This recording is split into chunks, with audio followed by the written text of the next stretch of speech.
This evening, not just the manga industry, but the entertainment industry in general learned that they lost a giant. Kentaro Miura est décédé des suites d'une dissection aortique il y a de cela 2 semaines à l'âge de 54 ans. L'information a été gardée secrète jusqu'à ce matin. C'est le Young Animal magazine dans lequel a été publié Berserk qui a fait l'annonce. Kentaro Miura restera à jamais l'un des mangaka qui aura marqué sa génération, influencé tant d'autres, et qui aura permis à tant de fans de découvrir un univers de dark fantasy incroyable. Merci Sensei pour toutes ces années de lecture. L'important n'est pas qu'on ait une fin, mais le long chemin que l'on a vécu en découvrant son histoire. Repose en paix en sachant que tu as créé un univers qui a fait valser le cœur de tant de lecteurs. On envoie toutes nos condoléances à ses proches et aux nombreux fans de cette œuvre qui, on le sait tous, fera encore parler d'elle très longtemps. J'ai voulu dans cette vidéo rendre un dernier hommage à Kentaro Miura et à son œuvre, à ma façon. Voilà, sur cette chaîne, je fais des critiques d'animés, de mangas, etc. Je donne mon propre avis sur les animés que je regarde et les mangas que je lis. Donc voilà, je vais essayer dans cette vidéo de regarder un petit peu les avis des gens sur Berserk et de débattre un petit peu de ce qui fait que Berserk est un manga aussi apprécié. Donc c'est parti pour cette vidéo que j'avais pas prévu de faire à la base. J'espère que ça va vous plaire et vous donner surtout envie de découvrir Berserk. Allez, c'est parti. Berserk est un des meilleurs mangas, si ce n'est le meilleur manga de tous les temps. En tout cas, il est vu comme tel sur des sites comme par exemple MyAnimeList, où il est numéro 1 au niveau du top manga. Donc ça prouve qu'il y a quelque chose d'exceptionnel dans Berserk. Alors pourquoi est-ce que Berserk est aussi apprécié par la communauté? C'est simple, en fait Berserk a 3 grosses qualités. Déjà, c'est son univers qui est ultra sombre. Vraiment, je sais pas si vous avez déjà lu Berserk, mais si vous n'êtes pas prêt mentalement, ça peut vous choquer. Il y a énormément de choses choquantes dans Berserk, mais c'est fait exprès, c'est lié à la noirceur de l'univers. Et ça apporte vraiment quelque chose d'unique à Berserk. C'est tellement sombre que ça en devient passionnant en fait. Une autre chose que Berserk fait très bien, c'est les personnages. Je vais évidemment vous citer le personnage principal qui est Guts, qui est incroyable. Guts, c'est vraiment l'archétype du personnage badass, mais qui a une évolution qui est très intéressante dans le manga. Il se passe beaucoup de choses avec ce personnage. Donc voilà, Guts qui est, je pense, le personnage préféré de beaucoup de gens qui ont lu Berserk. Mais aussi Griffith, qui est exceptionnel dans sa construction. Je vous en dis pas plus par rapport au scénario, mais voilà, Griffith a aussi une évolution ultra intéressante. Et c'est pas le seul, il y a d'autres personnages un peu plus mis de côté, qui ont quand même des évolutions qui ont de l'intérêt. Je peux citer Casca par exemple. Donc voilà, les personnages de Berserk, l'univers et enfin en dernier le dessin de Kentaro Miura, qui était un des meilleurs dessinateurs du monde, sans aucun doute. Ces planches sont vraiment magnifiques et il a fait des planches qui vraiment ressemblent à des œuvres d'art en fait. C'est vraiment des œuvres d'art, tu peux les prendre en dehors du manga et juste les regarder, prendre du plaisir parce que c'est très bien dessiné. Donc voilà les 3 grosses qualités qui pour moi font que Berserk est un manga aussi apprécié. Et on va regarder un petit peu les avis sur internet. Donc sur le site Sens Critique, en fait j'ai la flemme d'aller sur MyAnimeList et de devoir traduire un petit peu tout parce que, enfin voilà, c'est en anglais. Donc on va aller sur un site français, on va aller sur Sens Critique. Et je vais dire si je suis d'accord ou pas avec ce que les gens disent et pourquoi je suis d'accord ou pas tout simplement. On va commencer par peut-être les avis positifs. D'abord on va commencer par quelque chose de positif, on va pas se mettre mal dès le début. Un avis de Templar, publié en 2011 et modifié en 2013. Le type a fait quelques petites modifications, ça fait plaisir. Il est essentiel de comprendre que tenter de faire entrer ce manga dans un lit de procuste d'analystes incontestables serait vain. Pardon? Procuste. Non mais je suis pas... je suis pas un culte, hein. Je comprends même pas là. D'autant plus lorsque celui-ci est en cours de parution ou incomplet, malheureusement il restera incomplet. C'est vraiment dommage, on verra jamais la fin de Berserk, mais on peut quand même juger l'œuvre sur les chapitres qui sont déjà sortis et sur ce qu'on connaît de l'œuvre sans avoir la fin malheureusement. Son dévouement créatif et son perfectionnisme ont fait de Berserk l'un des mangas les plus travaillés qui soit. Ça c'est vrai, quand il dessinait sur tablette graphique, il avait l'habitude de zoomer au maximum pour faire absolument tous les détails parfaitement. Donc là on peut vraiment parler de dévouement et de perfectionnisme, hein, ça c'est clair. L'esthétique sublime de l'œuvre, j'en parlais, c'est vraiment des planches magnifiques qu'on a dans Berserk. Qualitativement croissante au fil des tomes, ça c'est vrai aussi. Donc au début il dessinait à la main ses dessins, et déjà il avait un trait qui était magnifique. Et quand il s'y met à la tablette graphique, il a pu se perfectionner encore plus et mettre encore plus de détails. Donc effectivement, ouais, c'était de mieux en mieux, il a fait que s'améliorer au fil du temps, Kentaro Miura. Et donc c'est vrai que c'est notable. Berserk tourne autour de Guts, prononcé Gatsu. Effectivement, en japonais se prononce Gatsu, mais Guts c'est bien le cran en anglais. Après l'avoir suivi pendant 3 tomes, le manga retrace le passé du personnage de sa naissance à son traumatisme, source de tous les maux du présent, et symbolisé par la marque du sacrifice. Alors, les 3 premiers tomes de Berserk sont un petit peu une histoire à part parce que Kentaro Miura avait publié son manga dans un magazine qui a fermé quand il arrivait à peu près au 3e tome, et donc il a dû changer de magazine et s'adapter aux nouveaux lecteurs, et donc ce qu'il a fait c'est qu'il a repris tout depuis le début, mais sans vraiment reprendre ce qu'il avait fait avant. Donc les 3 premiers tomes il les a laissés tels quels, avec simplement une présentation de Guts et un peu de l'univers, etc. Donc vraiment pour mettre en jambe on va dire le lecteur. Et donc à partir de ce 3e tome on a l'arc de l'âge d'or, et qui se concentre sur le flashback de Guts, et donc c'est un peu le véritable début de Berserk, même si les premiers tomes sont quand même sympas à lire. Le bien et le mal, ou la nature humaine. Ouais, on est face à un philosophe quand même là dans cette critique, on va pas se mentir. Celui qui lutte contre les monstres doit veiller à ne pas le devenir lui-même, et quand ton regard pénètre longtemps au fond d'un abîme, l'abîme lui aussi pénètre en toi. Citation de Friedrich Nietzsche. Ouais, c'est très bien vu cette citation en effet. Guts qui lutte contre ses démons intérieurs, et qui doit faire son maximum pour ne pas devenir un monstre lui-même et rester l'humain qu'il est. Et donc c'est ça qui est très compliqué pour lui.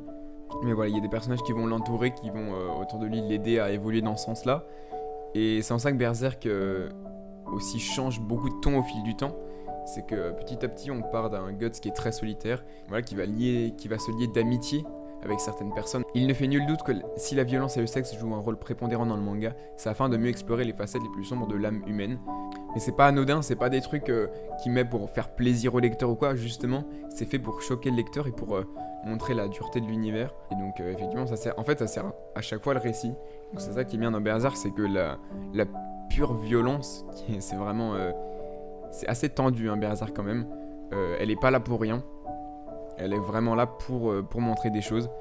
Force incontestable du manga, l'auteur n'enferme pas son univers dans une opposition marquée entre bien et mal, avec des archétypes religieux marqués, tels que des figures divines ou diaboliques. Effectivement, ça va se confondre de plus en plus, des humains qui vont devenir de plus en plus mauvais, des démons, des monstres qui vont devenir de plus en plus bons, on va dire. Et donc les deux côtés qui avaient l'air de bien se séparer à la base vont un peu se mélanger. Le team nous a fait une dissertation. Donc bah écoutez, c'est cool, hein. C'est vraiment cool, cet avis était vraiment cool, j'avoue que j'ai pas tout lu parce que c'était quand même très long, mais j'aurais préféré des avis un petit peu plus concis en vrai. Donc on va chercher une nouvelle critique. Évoquer Berserk ne saurait être fait sans aborder cette douce activité que l'on appelle violence. Très bonne première phrase, on va pas se mentir. Oui, ça, là il m'a eu, c'est bon, je vais la lire jusqu'au bout celle-là. On peut pas parler de Berserk sans parler de la violence, et c'est vraiment pas un truc qui est négatif à souligner. C'est juste que ça permet vraiment à l'univers de paraître réel. C'est quelque chose qu'on reproche à pas mal de shonen, le fait qu'il manque de la violence, il manque beaucoup de choses qui font que l'humain est l'humain. Et donc effectivement c'est pas très crédible. Mais là dans Berserk, niveau crédibilité, on est quand même pas mal. Hein, l'univers est vraiment très solide en lui-même. Donc Berserk c'est l'épopée de Guts, anti-héros incorrect mais vaillant. Je sais pas pourquoi il utilise le terme incorrect. Mais en tout cas, c'est vrai que Guts se comporte pas vraiment comme un héros, et donc c'est pour ça qu'on l'appelle un anti-héros. Un peu à la Deadpool par exemple, comme on connaît chez les Marvel. Berserk n'est pas seulement une histoire de bataille, de conquête, de combat face à des monstres ignobles, s'adonnant aux pires horreurs possibles. Berserk nous parle aussi d'amour.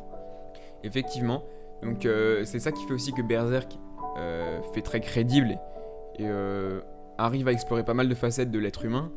C'est que voilà, il y a de la violence, il y a de l'amour, il y a énormément de choses dans Berserk, il y a des moments plus calmes, c'est pas que de la violence en fait, Berserk c'est ça. C'est que la violence est très bien utilisée, mais c'est pas que ça. Il y a aussi des moments de bienveillance, des moments où simplement on se pose et on est là avec les personnages. Donc voilà, j'en ai parlé au début de la vidéo, mais une des choses qui font que Berserk est aussi apprécié, c'est ses personnages. Et les personnages qui évoluent dans des situations différentes, dans des contextes différents, qui évoluent au fur et à mesure de l'œuvre et qui vraiment sont de véritables humains quoi. Ils réagissent comme des humains et ils ont des interactions totalement humaines et qui font sens, et donc c'est ça qui fait aussi que Berserk dépasse juste la pure violence en fait, et utilise la violence pour créer quelque chose de plus global, et c'est très très bien fait dans Berserk, ça il faut bien l'avouer. Berserk est une épreuve dont vous ressortirez forcément gagnant, assurément différent mais gagnant. Alors lisez-le, relisez-le, suivez Guts, ce dieu tourmenté de la guerre, dans son formidable voyage pour arriver à vivre après une ignoble trahison, que je ne saurais vous révéler, mais que tous ceux ayant un jour ouvert le 13e tome se souviennent. D'ailleurs, c'est marrant que cet événement arrive au 13e tome, mais évidemment, voilà, on va pas spoiler ici. Allez lire Berserk jusqu'à au moins la fin de l'arc de l'âge d'or. Donc à mon avis, ça doit être vers 13-14e tome à peu près. Donc voilà, cet arc qui est très long pour un premier arc de manga, qui est très long, mais enfin plus qu'intéressant quoi. Évidemment, il se passe des choses exceptionnellement sombres, exceptionnellement passionnantes.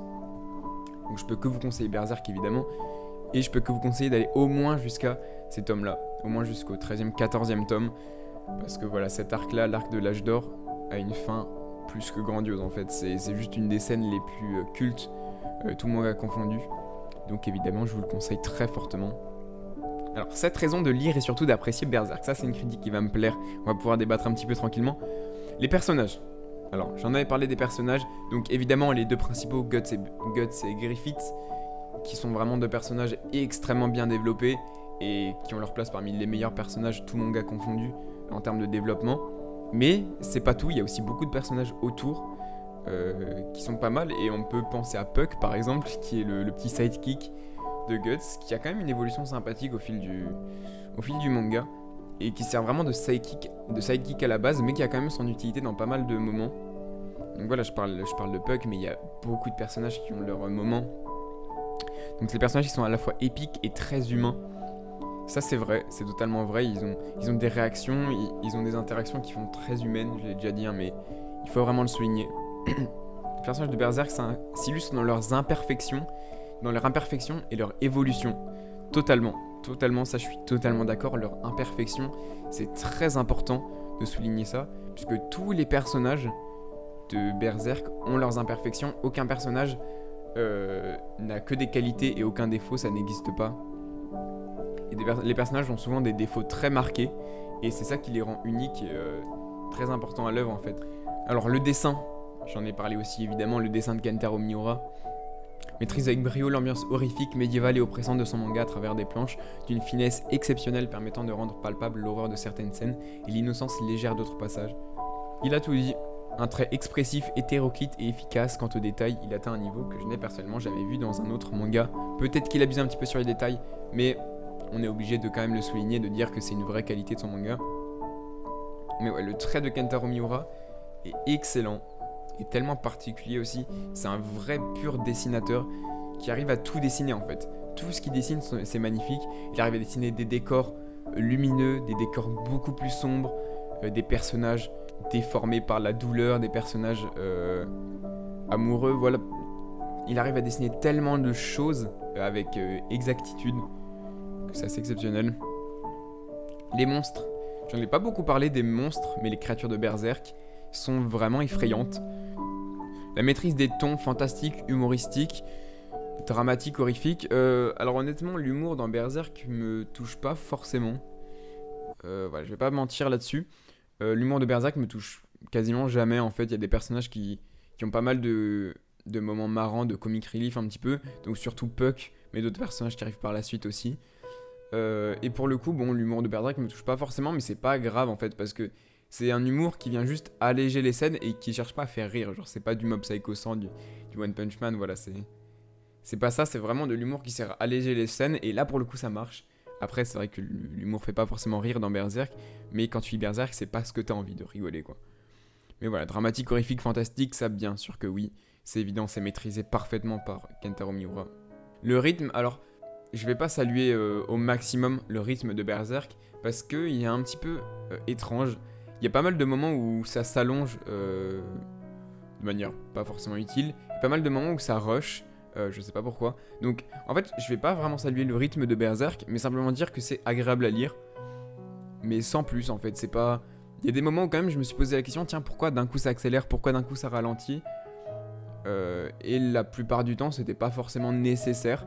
Mais en fait, ça gêne pas la lecture parce que tu t'es plongé dans l'univers en fait.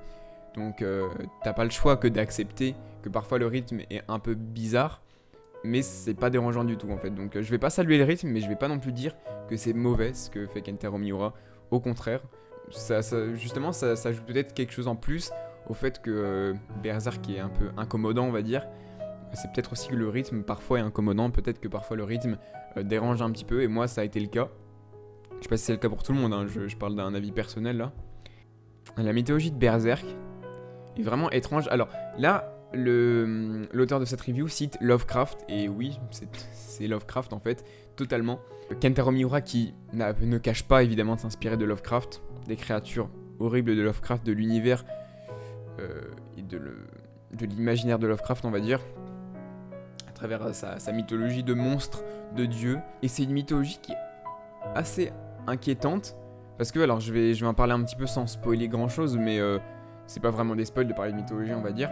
Mais en tout cas, dans Berserk, donc c'est un monde médiéval, on l'a dit juste avant. Donc il y a une église, il y a une religion qui est en place, et donc une église qui dirige un petit peu la religion en place de l'univers. Mais ce qui est marrant, c'est que dans la mythologie de Berserk, en fait, les dieux sont tous des démons. C'est-à-dire que il n'existe pas de dieu dans Berserk, ou plutôt il existe un dieu, mais ce dieu n'est absolument pas bienveillant, c'est absolument pas un dieu bienveillant. Peut-être même au contraire, en fait, on a trop peu d'infos sur ce dieu pour savoir vraiment quelles sont ses intentions. Mais en tout cas, ceux qui sont vus comme des dieux par les humains de ce monde-là sont en fait des démons ou des créatures ultra malsaines et maléfiques. Donc voilà, on a une mythologie qui s'étoffe au fur et à mesure, un univers qui étoffe ses mécaniques au fur et à mesure. Et petit à petit, on comprend que c'est un univers qui est très dense. Ouais. Et les mystères. Courir Berserk, c'est mettre les pieds dans une forêt sordide, qui donne furieusement envie d'en savoir plus. Malheureusement, on n'en saura pas plus que ce qu'on sait actuellement sur Berserk. Je sais pas ce qui va se passer, je sais pas si quelqu'un va reprendre le manga. Je ne sais pas ce qui peut se passer pour la fin de Berserk, mais en tout cas, ce qui est sûr, c'est que c'est vraiment dommage, puisque Berserk avait encore beaucoup de choses à donner, beaucoup de mystères beaucoup de réponses à donner sur ces mystères, beaucoup de valeurs à transmettre. Une fin de scénario qui est aujourd'hui, à l'heure actuelle, qu'on est dans ce scan, impossible à prévoir, impossible à imaginer. Il peut se passer tout et n'importe quoi en fait. C'est ça qui est assez dingue. Donc je vous invite à lire pour comprendre pourquoi est-ce que Berserk aujourd'hui est aussi aussi apprécié par les gens. Ouf. Alors cette critique a été postée il y a 16 heures, donc on savait déjà que Kentaro Miura était décédé. Qu'est-ce qu'il a à dire sur Berserk? Je suis de ceux qui pensent qu'une œuvre ne peut être véritablement jugée que dans son entièreté.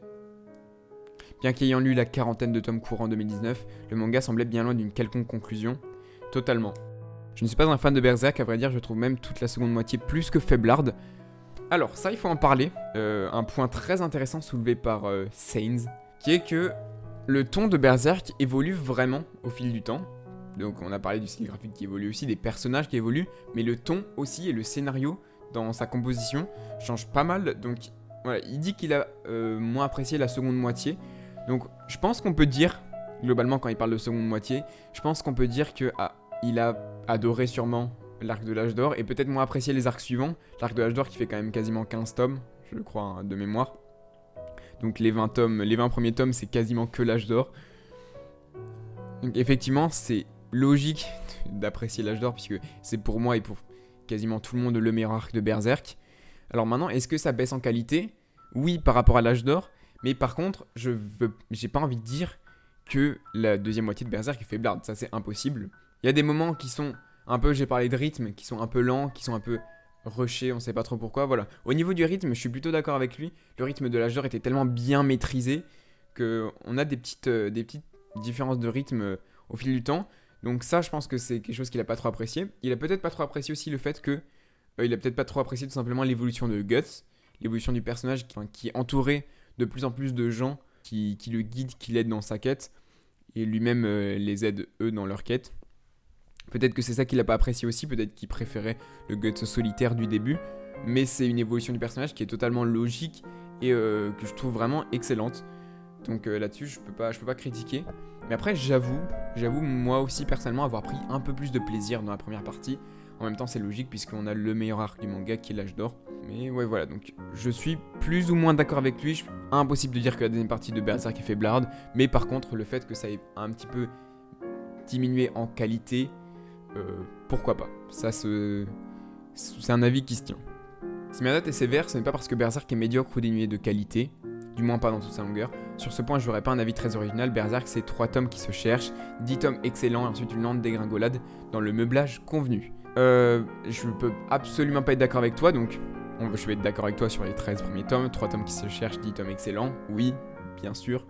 Pour la suite, je peux pas être d'accord avec toi, une dégringolade dans le meublage convenu. Berserk a jamais atteint un meublage convenu, ça c'est jamais arrivé. Berserk est resté unique en son genre pendant toute la durée de l'œuvre, et même les derniers chapitres, même le dernier arc qui était en cours actuellement, reste dans ce ton propre au manga de la fantasy. Peut-être qu'on est un peu moins dans la dark fantasy, et encore, parce qu'on a quand même des séquences assez violentes et un arc qui traite du traumatisme encore une fois d'un personnage, donc là cette fois-ci c'est de Casca. Donc non, je peux pas être d'accord avec toi, là-dessus. C'est pas une dégringolade, on a des changements d'ambiance, des changements de ton, des changements de rythme qui font que Berserk évolue, a évolué au fil du temps, mais impossible de dire que c'est une dégringolade. C'est simplement une évolution qui est totalement logique par rapport au personnage et par rapport à l'univers en lui-même et au scénario aussi, le scénario qui évolue énormément depuis le début. On n'est pas sur une situation qui se maintient, l'univers change du tout entre du début à la fin de l'œuvre, et donc c'est pas du tout anodin. Kentaro Miura a réussi à créer quelque chose d'unique et de très important pour le média du manga. La qualité du dessin est excellente, fourmi de détails. C'est plutôt vivant et expressif dans la première moitié. Il devient au final plus techniquement bon, c'est vrai. C'est totalement vrai, ça, je suis d'accord, qu'au début, donc Kentaro Miura dessinait à la main, et il avait un trait qui était tellement vivant. Les personnages, on sentait vraiment une aura, en fait. Les personnages avaient une aura, ils avaient une âme qu'on ressentait totalement dans le dessin.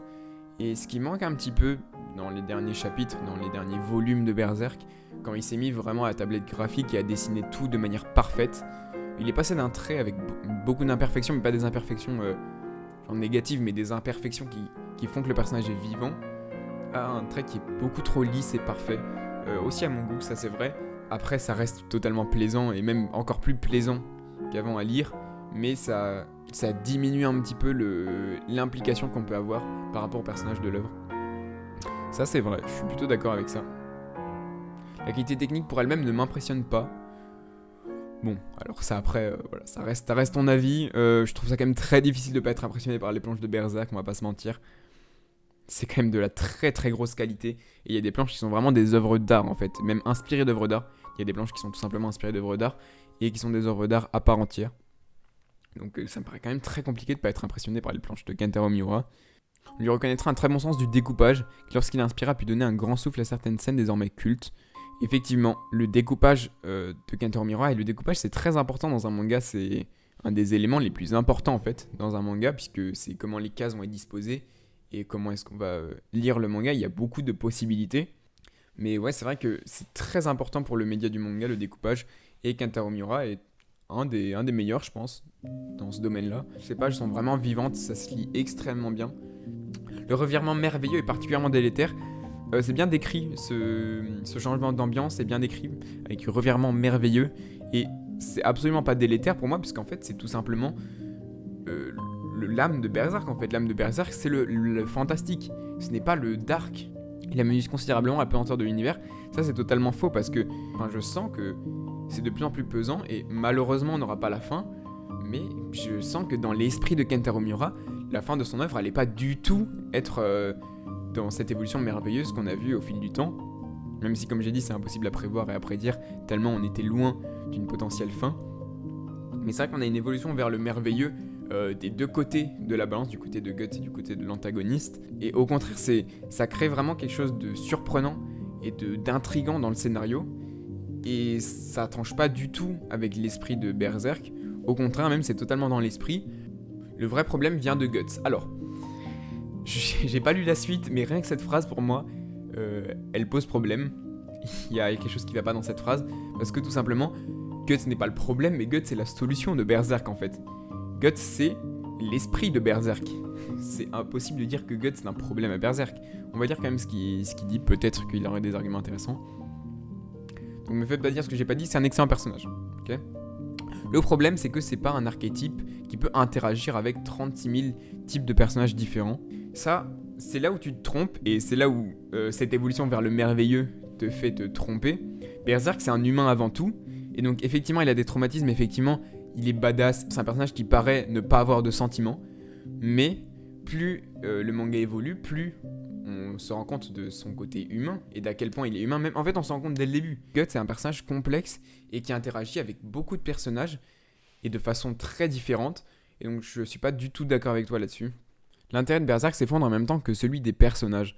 Bon voilà, je pense que là, on a un désaccord avec donc l'écrivain de cette review sur l'évolution des personnages de Berserk que moi, je trouve extrêmement intéressante. Et c'est ça qui fait que Berserk est aussi bon. Si Berserk, ça avait été que de la dark fantasy, avec un Guts qui est badass et qui reste badass jusqu'au bout, qui tout simplement tue des démons en solitaire, ça n'aurait eu aucun intérêt en fait. L'intérêt de Berserk, c'est justement l'évolution des personnages, comment Guts interagit avec d'autres humains, comment est-ce qu'il gère son traumatisme pour pouvoir atteindre son but ultime. Au final, que retenir de Berserk, dont je n'hésiterai pas à dire que la seconde moitié ne vaut tout simplement pas la peine d'être lue.